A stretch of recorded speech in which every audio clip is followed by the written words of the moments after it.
Story time! Story time! Story time! Story time! Story time! And then Itch!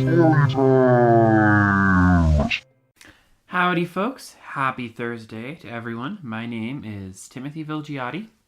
And I'm Christopher Fox. And you're listening to the Two Lies and One Truth Storytelling Podcast. A neat little show hosted on UCCS Radio, iTunes, Google Play Music, as well as a few other podcast hosting localities.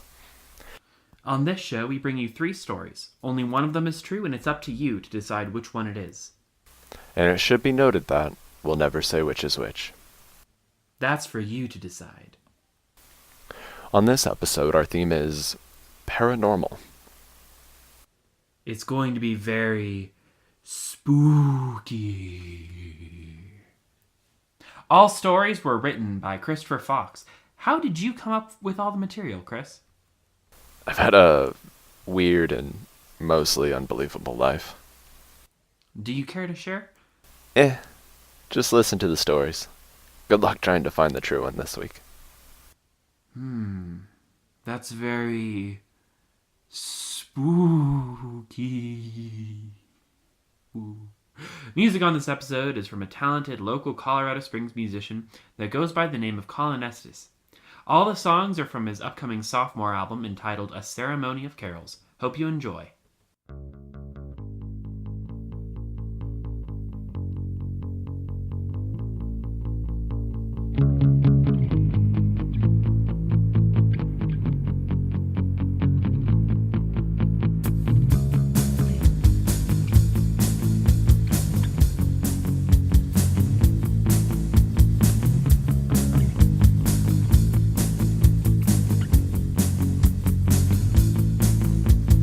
Hold me closer, it looks like rain.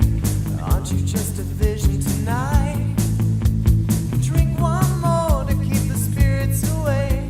Don't wanna see their faces or learn their names. Hold me down, pretty blue sky. Let's run away to an island. I'm walking a tightrope to knock on your door. Head full of anger, mouth full of tears. Rocking my soul and cradle my bones. Take my hand, we're going together. Rocking my soul and cradle my bones. Cradle my bones and rock my soul away. Hello, my name is Timothy Vilgiotti, and I'll be reading The First Time I Saw a Demon. I love Final Fantasy.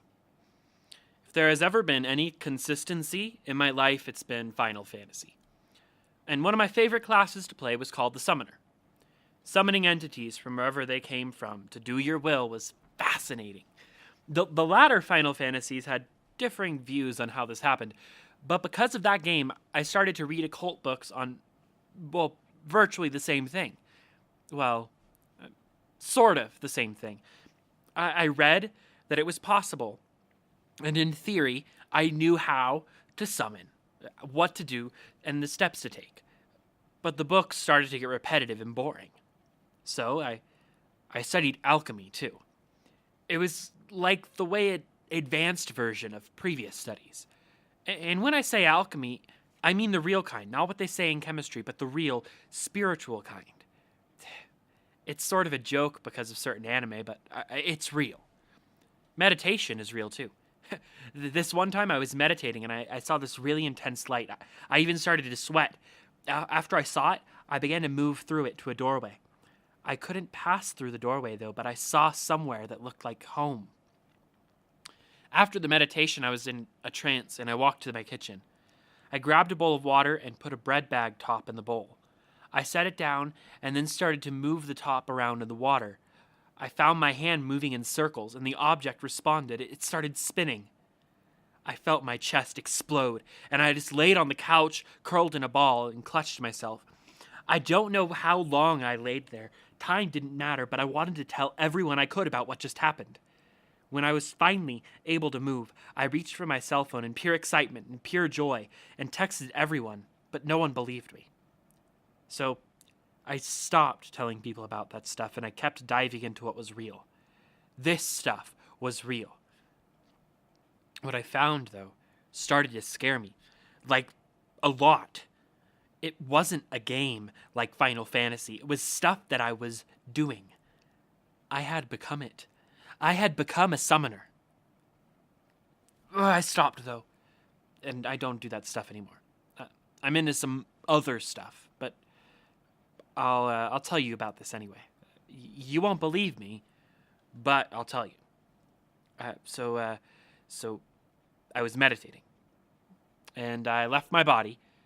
Nothing new.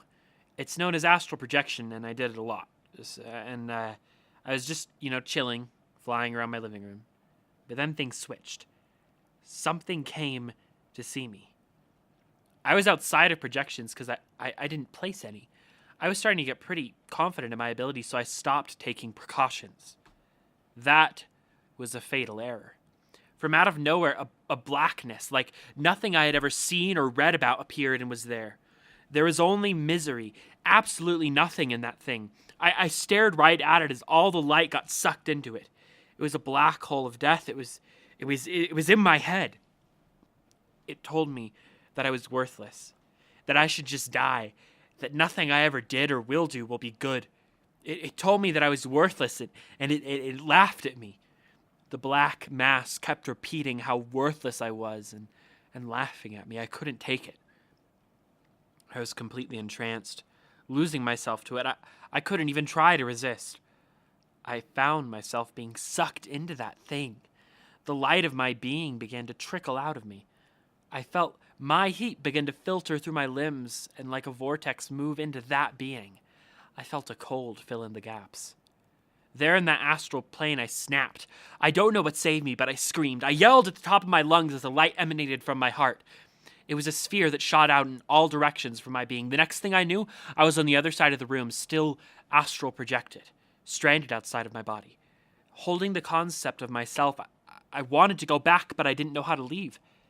It's never been like this before. I looked around from where I was. I didn't feel like flying. I didn't feel like anything, but I saw footprints like bird footprints everywhere. It was then and there that I came back to my body. It wasn't my will. I wasn't in control. When I came back, I saw a pile of ash on my coffee table in front of me.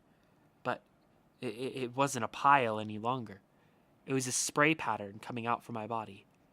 I always meditated in that same spot on my couch. There was always the coffee table in front.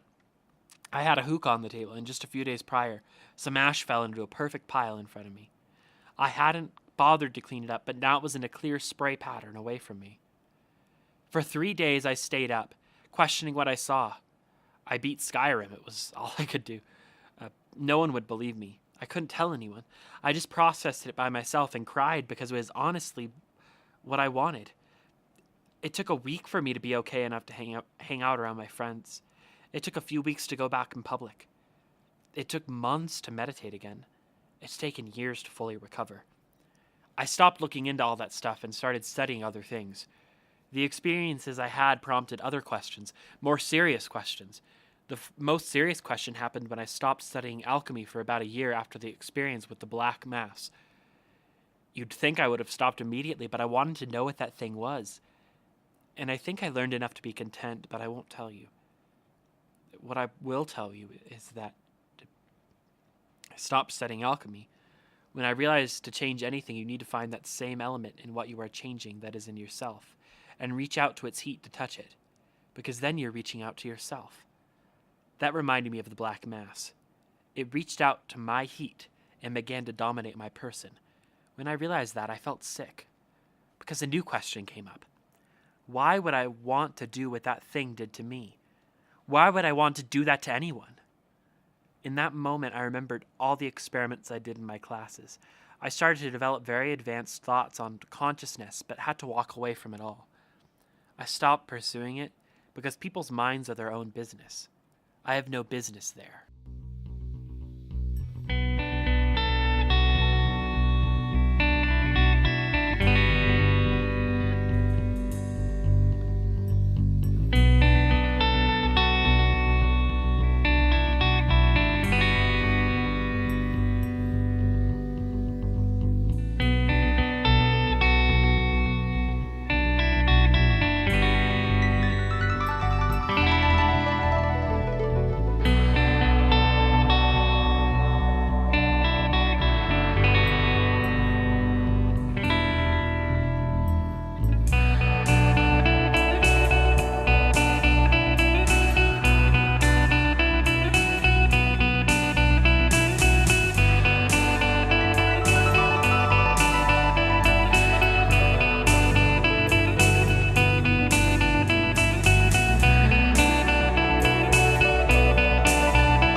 All the party houses had names. The one my buddy lived in was known as the Blackout House. No, it wasn't universally known as that. It was more of a self-name by two girls who blacked out every night. Those two girls were two of my buddy's roommates. I'm not really sure how he got in there. It was maybe a mishap with Craigslist, desperation, I don't know. But he ended up in this shithole of a place. There was one room in that house that the group of them had difficulty in keeping someone in. It was just a weird room. Stories would always come up with how things would be seen in there, just weird stuff. It's not completely explainable. One dude tripped shrooms in the house and then left the next day. He never talked about what he saw, but he saw something. We knew that because he admitted as much, but would just go white and stop talking. The next dude after him changed as a person. I wouldn't have believed it unless I saw it for myself. He changed. His entire person changed. It was in the course of 2 weeks that he changed. It was towards the end of that 2 weeks that the landlord was coming to the house, and the two girls were the only ones on the lease, and the house was pretty much damaged, to say the least. Holes were in every wall because of the crowd those two girls kept. The crowd, it was a bunch of douchebag guys that used them, got drunk, and destroyed things. My buddy had to get new locks on his door just to make sure nothing would get stolen from his room, but things would always move. Or, this one time he woke up and one of the girls was naked in his bed.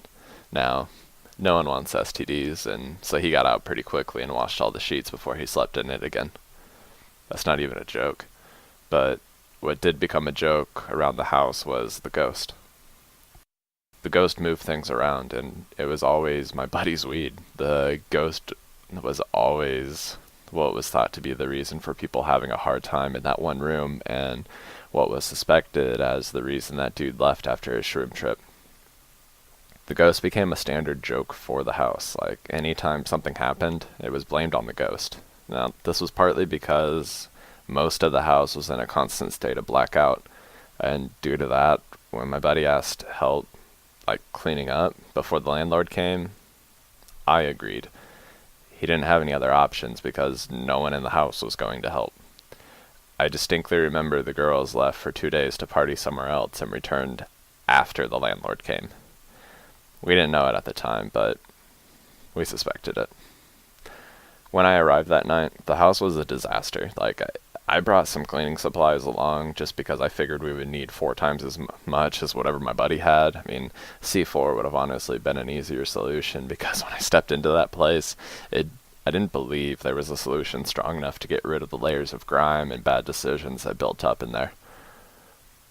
With the odds against us, my buddy and I started anyway. We placed blankets on the walls to cover up the copious number of holes. We piled anything on the floor inside of garbage bags because most of the clothes and other items were of an unknown origin. The night was moving smoothly. What started off as a Ron Jeremy meets Medieval City Street started to turn into an almost presentable space. I hadn't even started on the piss-smelling basement yet, but we decided to reward ourselves with a bowl or 2 or 3 before breaking into that mess. That's when the night started to get weird. Throughout the time there, I try not to think about the ghost, but black masses just on the edge of vision tease the senses. It's like every time I turned to look, nothing would be there. And it just kept both of us questioning it until we laughed it away to keep cleaning. When we stopped to smoke, though, the ghost messed with us. It happened when I turned to hand my buddy the bowl, and I thought a figure was right next to me. I recoiled back and almost dropped the glass on the ground. Confused, because nothing was there. I said nothing. I didn't need to. My buddy knew.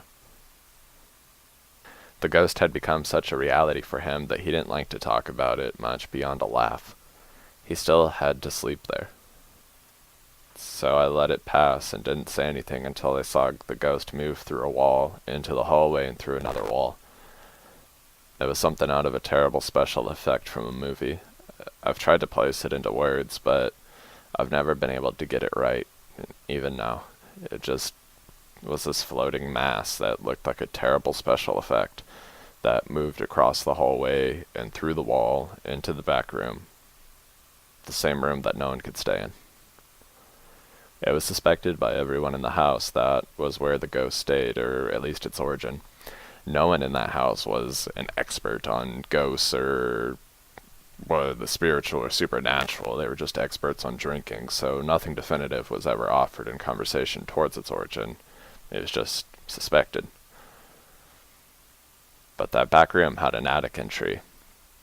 Now, something was probably in that attic, and I say that because people changed in that room. I mentioned that my buddy got a new roommate not too long before we had to clean, and that dude changed. He turned from a nice kid to an over-the-top party animal. He started to steal, do a lot of drugs, and so forth. Like, this all happened in the matter of 2 weeks. For an outsider, it was amazing to watch. I wouldn't have believed it unless I saw it with my own eyes. That kid was all I could think of while we were cleaning because he was nowhere to be found either. But after seeing what I saw in just a few hours of that place, I felt bad for him that he had to sleep in that room. When night came for ourselves, I refused to sleep anywhere but on the living room floor. It was the only place I was halfway certain at least 50 people had not had sex, but I was probably wrong. My buddy never went to sleep. He just kept working. I got too high and had to quit out on him. As soon as I got to sleep, which is a story of its own, I had one of the most vivid dreams of my life. Like, this woman clad in white named Jamie, she told me her name, told me about what was in that house. She hung up white blankets around the living room and my buddy's room and told me that they would protect us. She said that I had to get my buddy out of there, that the blankets wouldn't keep it out forever. I was stunned through the experience and didn't know what to say, just listened to her, every detail she offered. When I woke in the morning, my buddy was still cleaning. I teased him about still working, then asked if he knew a Jamie. He looked confused and at first said no. And I had to clarify. I said not a girl our age, but like an older woman. He dropped the broom he was holding. My buddy said that was his mom's name. He never talked about her, and the only information I knew was that she had died when he was little, which drove his dad into a pretty rough alcoholic state, so I had to explain my dream to him. I told him that Jamie wants you to get out of this place, dude. That ghost is real and it's not good. He just stood there, stunned. I know he couldn't believe what I was saying, but he wanted to. Stuck in between emotions, my buddy started to cry, and I had never seen that before. I picked up the broom for him and we worked the rest of the morning in silence. Then we moved everything of his out. Nothing needed to be said. No explanations needed to be given. Whatever was in that place wasn't good. That guy who stayed in that corner room committed suicide not long after. My friend still blames himself for not staying or at least telling him to get out too. Only the girls were on the lease and it might not have mattered, but whatever was there was already in that dude's ear.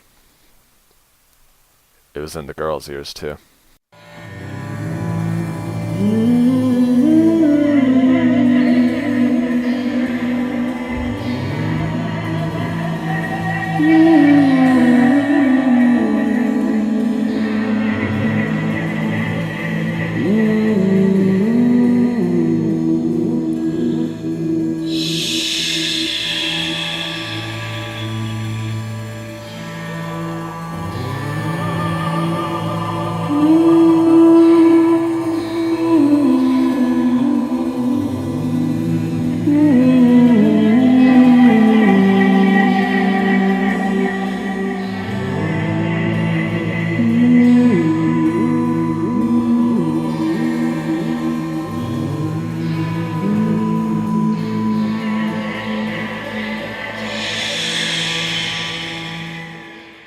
I didn't know much about my uncle, other than that he said weird stuff and wasn't around a lot. He was related to my dad. I was told they were brothers, but other than that, my dad didn't talk about him until he had to. My parents were going on vacation and couldn't find anyone to watch me. They would be going on a month-long cruise, and I guess they were desperate because they said I was going to stay with my uncle. I'd never seen his place or even talked to him much. He always had this look that I could never place. It was off-putting and scared me a lot when I was younger. I didn't have a say, though. That's where I was going. The trip out there was boring. My parents drove to the middle of nowhere and then went even further into the woods. My only thoughts were, how could anyone live out here? Why would anyone live out here? When we pulled up, he walked out. This gnomish individual, he greets me and says that he's looking forward to our time together. My mom helped me bring my stuff into his house, and my dad and my uncle exchanged words. As soon as they left, there was a silence like I'd never heard before. There were no sounds of cars or any sounds of the city that I had grown accustomed to. Then my uncle broke the silence. "Do you believe in magic?" That's what he started with. What a weird thing to say. No, I responded. I did not believe in magic. Well, that's too bad. He went on to warn me to not share what I might see here to anyone. What a weirder thing to say. Like what? I asked, hoping this wasn't going to turn into something out of a horror film or get weird and incesty. I'd heard of these things happening out here in the woods. It happens, you know. How long will I be here? I asked with maybe more exasperation than I had originally intended, but I was off-put. This place was weird, and he didn't even respond. He just smiled. We sat for a moment in silence, both probably not sure what to say to one another. Then he broke the silence again and said he would make some dinner. He followed up as if answering my question before I could ask, and said there would be no TV here. So we just sat at the table eating dinner. It was pathetic. There wasn't even a conversation to be had. We just sat and ate together. Why did my parents put me here? They must have known it would be like this. They must have not had any other options. Night came, a reprieve. At least I could sleep and mark one day off of what would be the worst summer of my life. My uncle showed me around the house. There were pictures, flat images of people dressed up all over the walls. It was like walking through a museum. I didn't want to touch anything because most of it looked old and foreign. I had heard of old people collecting antiques, even seen a show about people who would stockpile items up. Those people needed help, and I figured that my uncle needed a lot of help. Maybe when I got the chance I could call someone and get him help. He needed it. That was my last thought before I went to sleep and before I was awakened.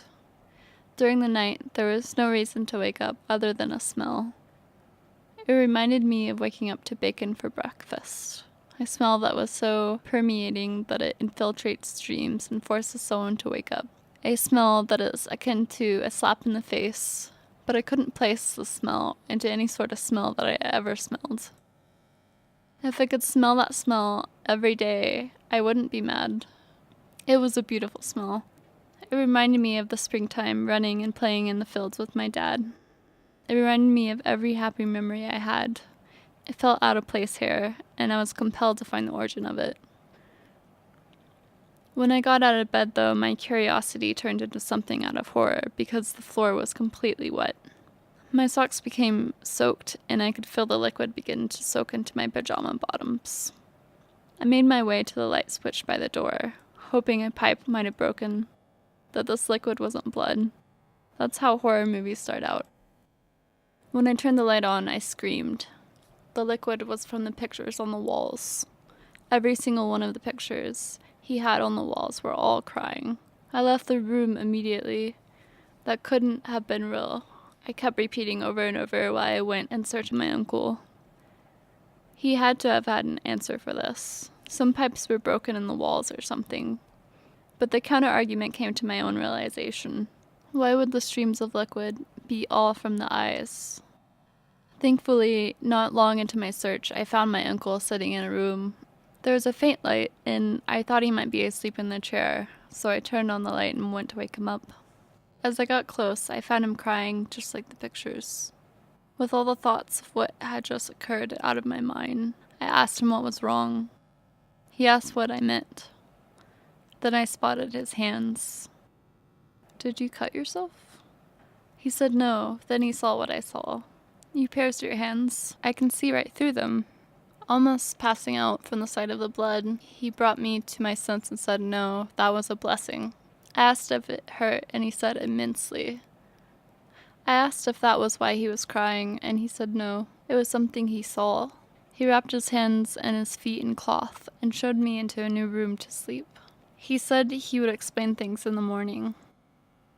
I didn't even see his feet, but a trail of blood followed him as he showed me to the new room. This room didn't have any pictures on the walls, which was strange because these pictures were everywhere in this museum of a house. Surprisingly, I slept through the night better than I'd ever had in my entire life. I've always been plagued by nightmares, but there is something strange and calming about this place. Strange is an understatement. After what I just saw, this place shouldn't be calming, but it was. I awoke in the morning to the smell of breakfast. The smell greeted me with not as much strength as the smell did during the night, but it reminded me that I was hungry. I met my uncle in the kitchen and he said hello. Before I responded, I noticed there was no cloth or wrap on his hands. His hands were not even bleeding, and they looked fine. His feet were even without socks, and they looked perfectly fine too. I began to question in my mind what I saw, but he started to respond. What you saw last night was real. I didn't know what to say, so he continued. It was a blessing. How? That was the only word that came out of my mouth. How? How could that be a blessing? To be able to suffer as our Lord is a great gift. Have your parents not told you about Christianity? No, we don't go to church.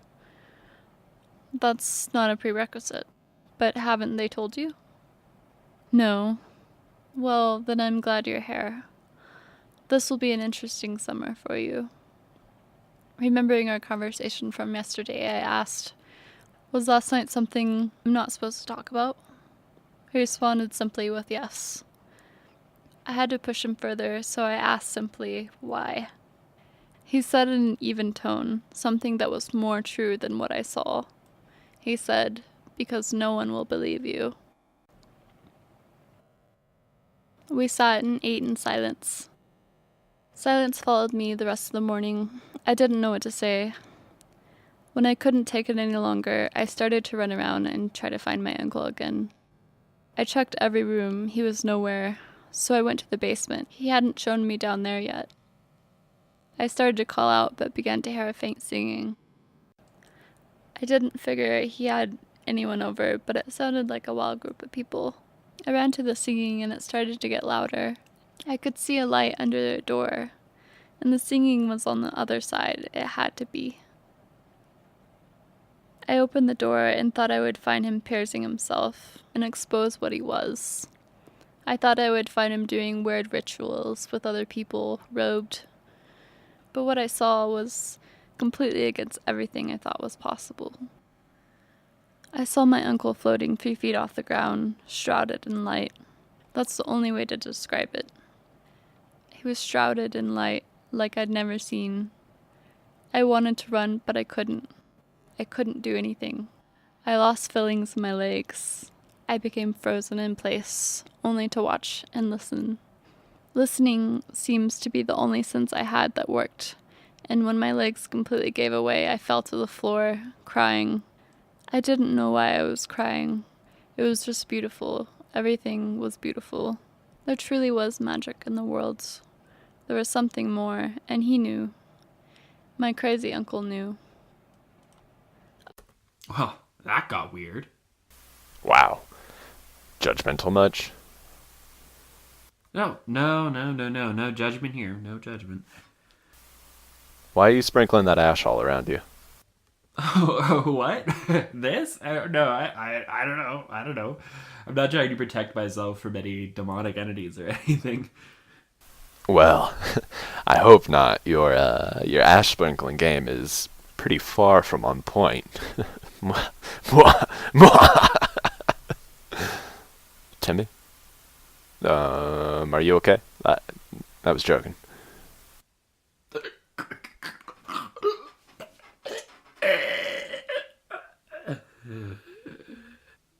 Timmy isn't here anymore. Special thanks to Collin Estes for letting us use his music. Check out his new album, Ceremony of Carols. And be sure to check out the new and improved website where the ability to contact us is a lot better. Upcoming show themes are parties, school, hope, relationships, which it seems fitting to follow with disasters. Then we'll have work, adventure, the unexpected, the ocean, and the big finale, which will finish us off for Season 1, where we'll take a 3-week break. But for now, just catch us next week for more story time.